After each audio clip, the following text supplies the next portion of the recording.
Hey y'all, it's Sharon and I'm back to share another policing experience with you guys. If you're new to the channel, I'm a retired detective. I worked for 20 years for a southeastern city in the US, and I was also in the military.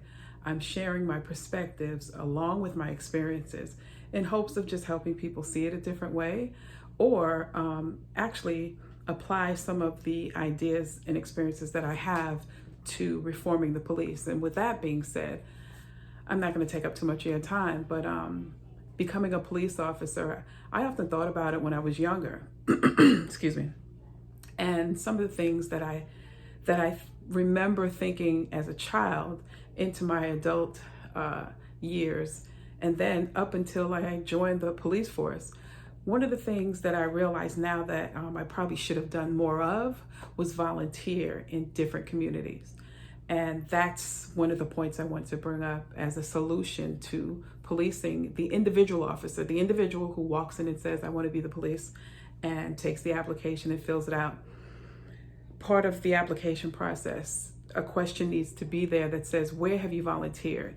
And see where people have volunteered, because that's a willingness to get out and see how others work, see what works. A little more open-mindedness, if you will. Volunteering needs to be a part of the hiring process. Where have you volunteered? Maybe at the local park, or maybe coaching, or Habitat for Humanity.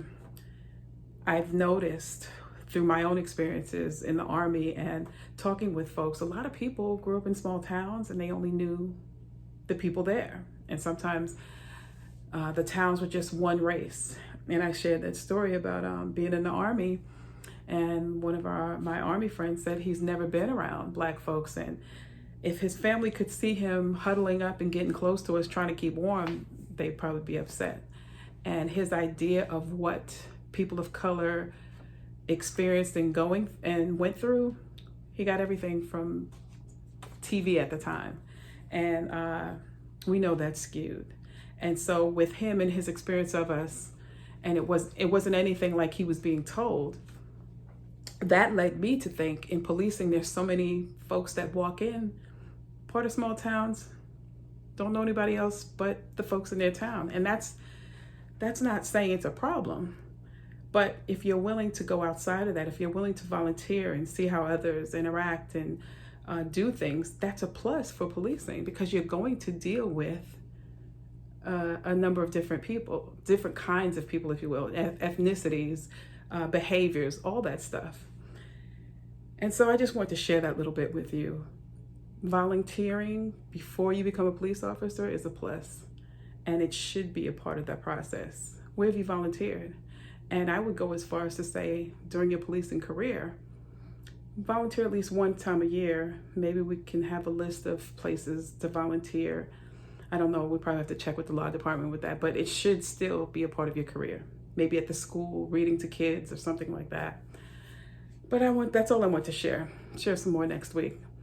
And yeah, that's it. Take a look at our online store. The link is in the description. You could get these t-shirts. Yeah, take a look at the online store, because then you'll see what the t-shirt actually says. And always remember, you don't necessarily have to go through a thing to learn from it.